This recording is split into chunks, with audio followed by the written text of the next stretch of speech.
Muito bom. Isso é uma pequena devocional do Eugene Peterson, né? Muito boa, a gente usa aqui em casa. Mas vamos direto ao assunto. Convidamos o pastor Rosifran para estar aqui com a gente, fazer uma live com a gente. O tema é esperança em tempos de crise. Pastor Rosifran, eu já abro aqui para você. Fica à vontade, cumprimenta aí quem está entrando na live.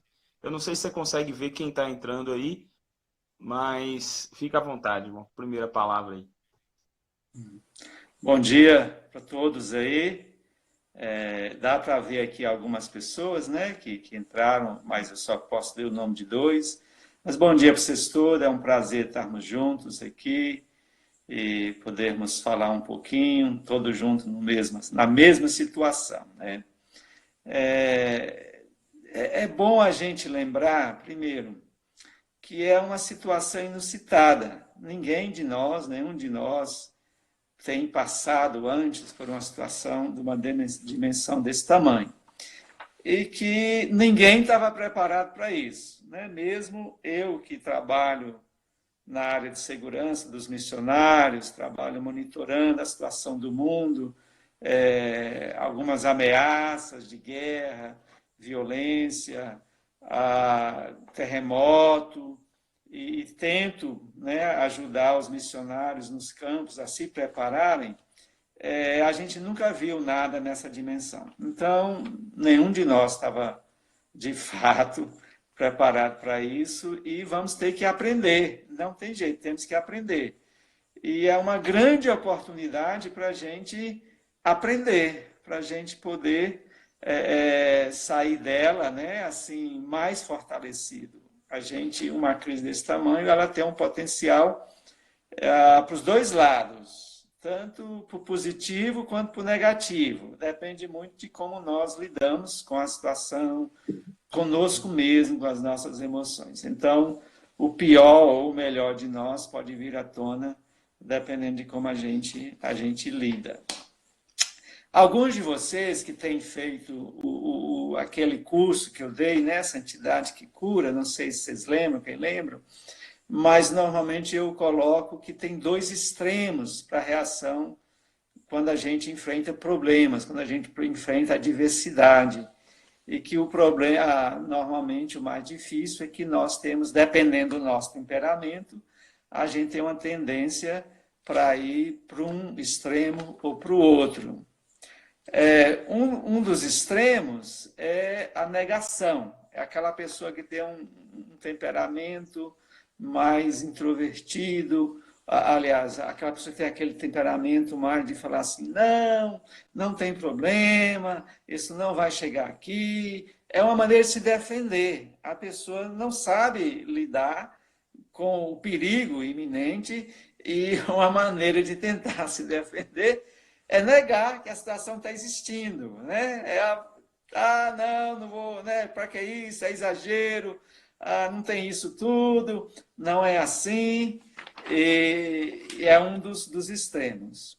O outro extremo é a pessoa que se entrega às emoções que são naturais, né? Nós temos que entender que o medo é uma reação natural do ser humano, é um dom que Deus nos deu para a gente procurar se defender. Não sei se vocês vão lembrar, quem fez, né, lá o treinamento com a gente.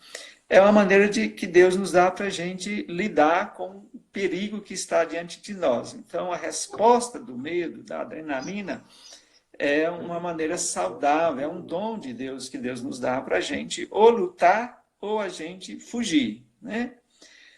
Mas o problema é quando o medo vem, que é o outro extremo, a pessoa se entrega à emoção. A pessoa, ela passa a ser o medo, ela passa a ser a angústia. Aquilo domina o coração dela. E ela não, né, ela se torna aquilo. Então, aí vem as pessoas que se tornam, né, o pânico totalmente. E isso acontece se a pessoa se entrega às suas emoções. Então, nós temos que entender que a resposta do nosso coração é natural, é humano. Ninguém enfrentou um perigo dessa desenvoltura, desse tamanho. mas a questão é como nós administramos. E aí vem um monte de oportunidade para a gente, né? Eu acho que uma crise desse tamanho, ela traz grandes oportunidades. Primeiro é para nós, os crentes, para mim mesmo. Deixa eu falar um testemunho pessoal. É um grande momento, a gente pensa assim, será que eu creio mesmo que Deus, de fato, está no controle? Será que isso traz paz ao meu coração? Ou a minha fé, o que eu falava, crer, era só uma ideologia, só uma filosofia, e que num momento desse ele de fato não dá paz. Eu confesso para vocês que às vezes eu encontro dúvida no meu coração, né? Eu penso assim, poxa, será que eu confio mesmo? Será que eu posso descansar? Será que Deus... E essa dúvida, de certa maneira, é natural, porque nenhum de nós é perfeito. Então, até a dúvida diante, né, dessa circunstância, a gente tem que entender que é natural. O problema é que eu não posso deixar a dúvida se tornar a verdade na minha vida. Aí eu, às vezes, tenho que orar, falar, Senhor, eu creio, me ajuda na minha falta de fé, né? Um missionário postou aqui algumas coisas que eu achei muito interessante. Ele falou assim, sejamos responsáveis, porém não nos deixemos levar pelo impulso pecaminoso de tentar controlar a história, as circunstâncias. Somente Deus controla a vida. Eu achei muito interessante, né? Quando ele fala, sim, eu preciso ser responsável, mas eu não posso cair nessa tentação de né, pensar que eu posso controlar, ou o governo pode controlar, embora, claro, eu tenho que ser responsável, o governo tem que ser responsável, mas no fundo, é Deus quem está no controle. Será que isso me traz a paz que eu preciso? Então, é uma oportunidade para a gente crescer. Se você é da Conviva, tem me acompanhado, né, nos últimos 2 anos, nas minhas pregações lá mesmo na Conviva, vocês viram que eu falei muito nesses 2 anos de sofrimento, de dor, né, de que a gente tem passado, amigos que morreram de câncer, amigos que estavam lutando com câncer, com outras doenças. Nós mesmos tivemos que sair de Montes Claros, vir para Belo Horizonte. A mudança trouxe muita incerteza, muita perca, né? Está longe. Os nossos filhos todos mudaram do Brasil, ficou só eu e a Alice ficamos aqui no Brasil. Isso foram momentos que trouxe muita incerteza para nós, muita dor, mas e vocês, a Conviva, eu compartilhei abertamente, né? O meu coração, a minha dor, como é que a gente estava sentindo nesses momentos. E eu sinto que foi um momento que nos preparou para, né, estar um pouco mais bem preparado, vamos dizer assim, se eu posso falar isso, não sei, mas Deus foi trabalhando em nós como lidar com a dor. Então, esse momento assim né, de crise, ela tem essa oportunidade da gente reavaliar de fato a nossa fé e escolher crer, mesmo tendo dúvida, mesmo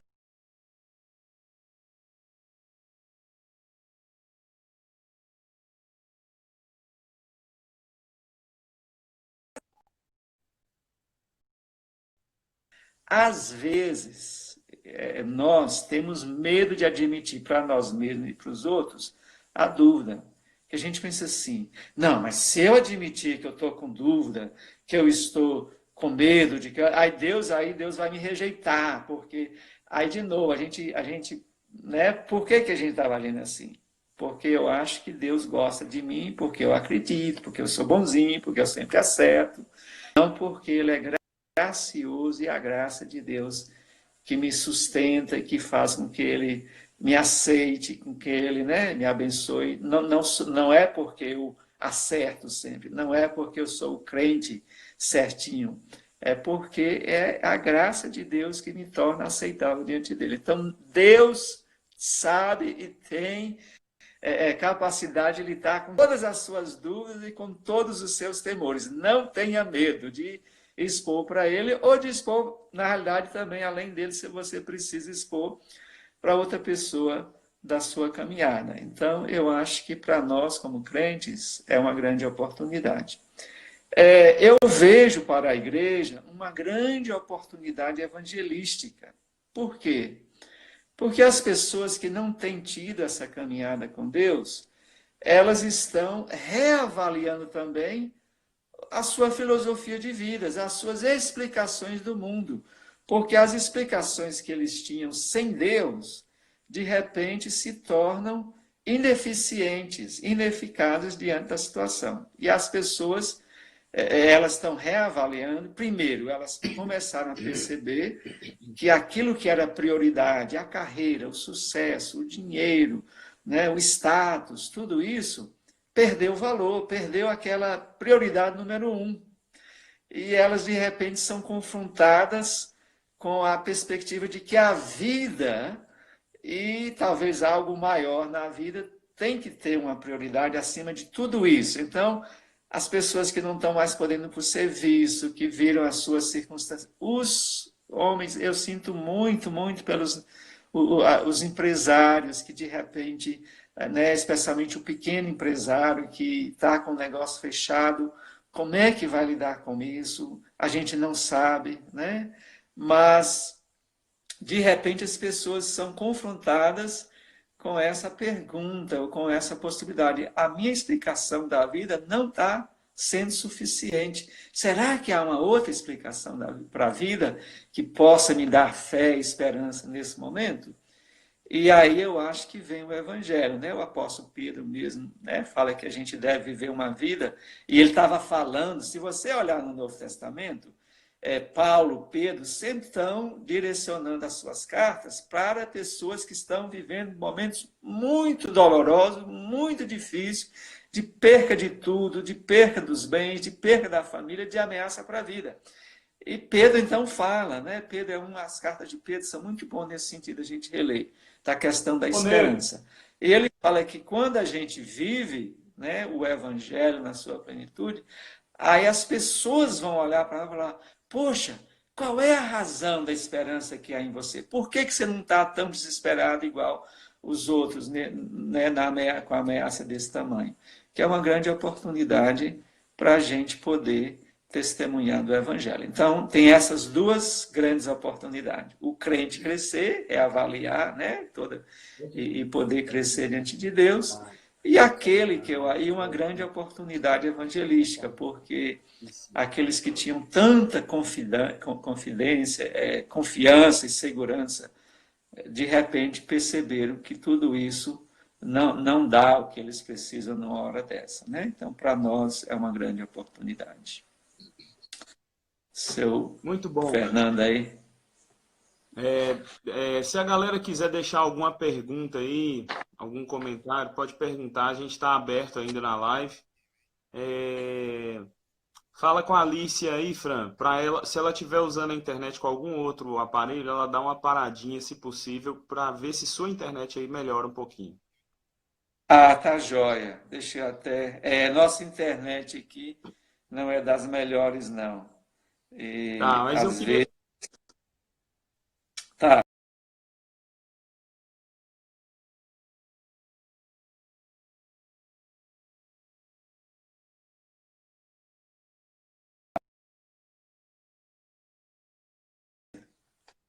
Você escutou ele falando aí?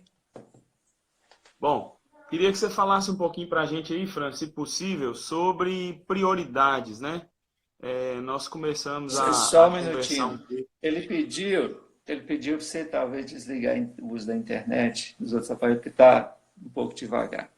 Tá joia. Fala aí, Fernando. Bom, eu queria que você falasse um pouco para a gente aí sobre prioridades, né? O que que você poderia falar para as pessoas aí quanto a esse momento de reavaliar prioridades?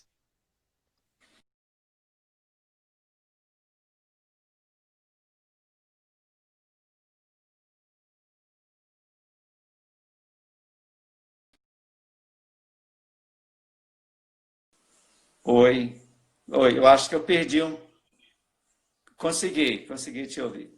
Quando a gente pensa nas palavras de Jesus, buscar em primeiro lugar o reino de Deus e a sua justiça, ou a sua retidão na realidade, e todas as demais coisas, né, serão acrescentadas, a gente tem a tendência de pensar assim, isso é para pastor, missionário que se dedica exclusivamente para o ministério, tudo tal. Mas na realidade não é uma palavra para todo cristão. E eu acho que o ensino de Jesus é que nós devemos priorizar a nossa relação com Deus, a nossa caminhada com Deus. Por quê? Aí lá Paulo, né? Paulo vai explicar um pouquinho melhor, ele fala das 3 virtudes cristãs, a fé, o amor e a esperança. Esses são as virtudes do reino. E que se nós buscarmos aprofundar, crescer, isso não é só uma questão de espiritualidade para as coisas religiosas, né, da igreja ou para o missionário. Na realidade, são 3 virtudes que sustentam, dão sustentabilidade à vida. E que elas nos seguram em todas as circunstâncias que a gente enfrenta. Então, os valores do reino não é uma coisa que a gente usa só na igreja ou só pensando no céu. Na realidade, a vida em si. Então, por exemplo, quando ele fala que a gente deve buscar essas 3 coisas.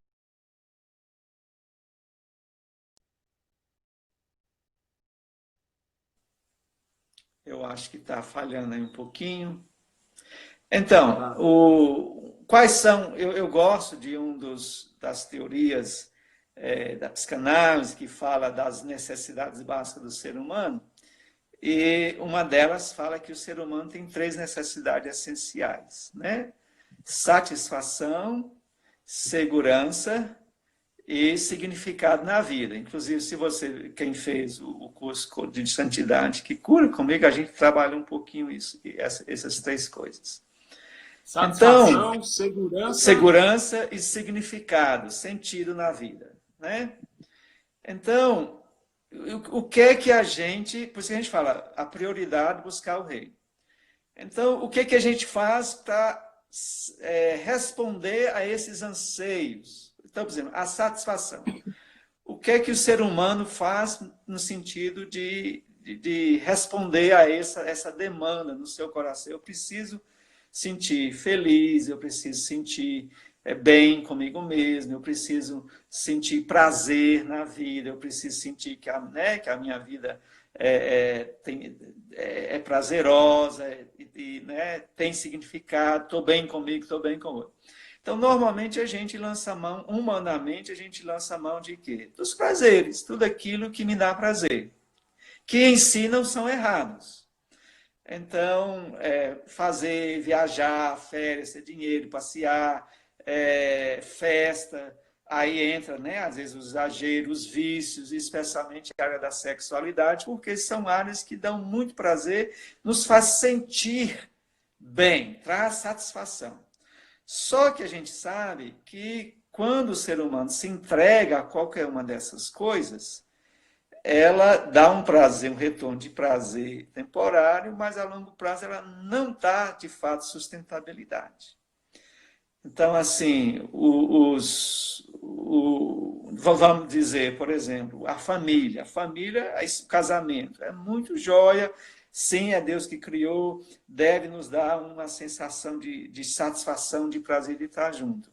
Mas, e os filhos, né? Ter filhos é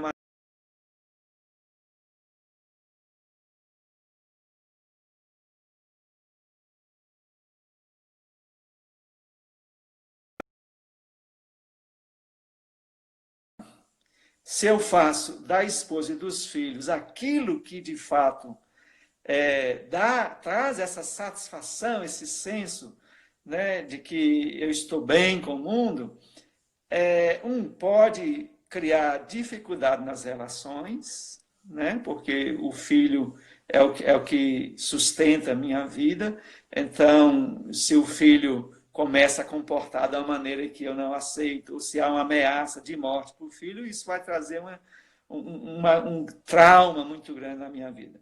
Mas se eu procuro, e aí vem, né, a virtude cristã, que é o amor, se eu procuro primeiro amar a Deus acima de qualquer coisa na vida, e é o amor de Deus revelado na pessoa, na obra de Cristo, que traz essa satisfação para a minha vida, e eu procuro amar o próximo baseado nesse amor de Deus, eu posso amar o próximo sem colocar no lugar errado.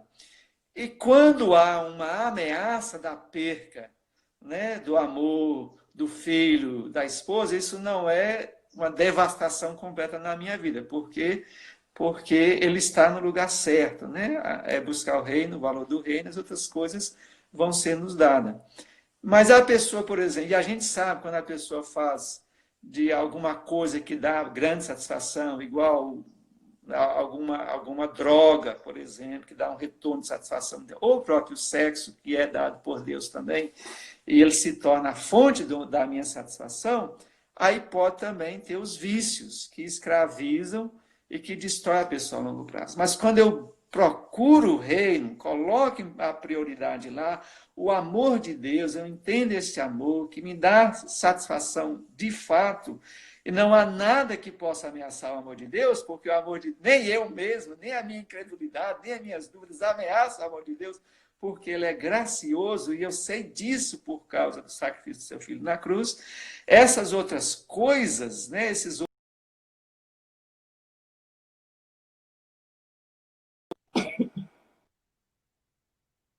segurança, né, uma realização melhor. Então, aí vem, por exemplo, a questão da busca da satisfação.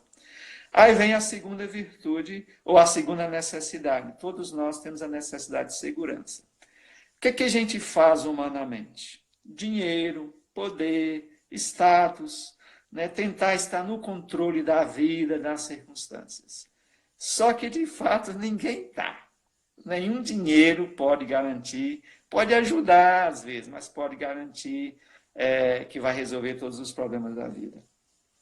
Nenhum status, nenhum poder político que eu tenha sobre os outros, de fato, vai me dar segurança, né? Então, quando eu tenho a fé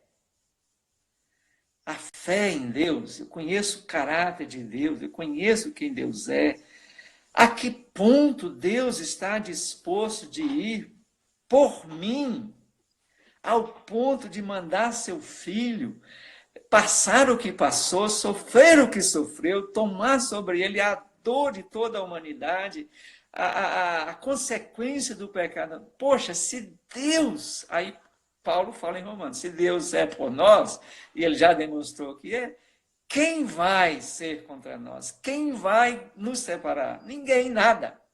Na realidade, somos mais que vencedores.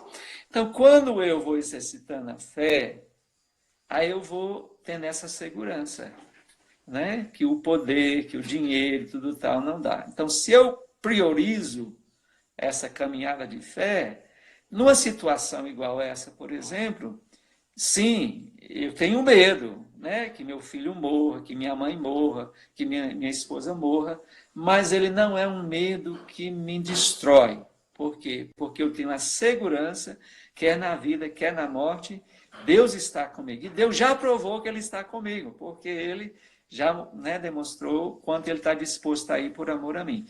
Então, essa segurança que vem da fé, quando eu priorizo e coloco no lugar certo, coloca todas as coisas secundárias no seu lugar certo. Né? Quando Jesus fala, buscai, priorize, é a primeira instância da sua vida, o reino, e as outras coisas vão ser resolvidas na sua vida. E aí uma questão que eu normalmente procuro trabalhar comigo, né, e com as pessoas, e qual que é a demonstração prática da fé? Um é a gratidão, que tem um efeito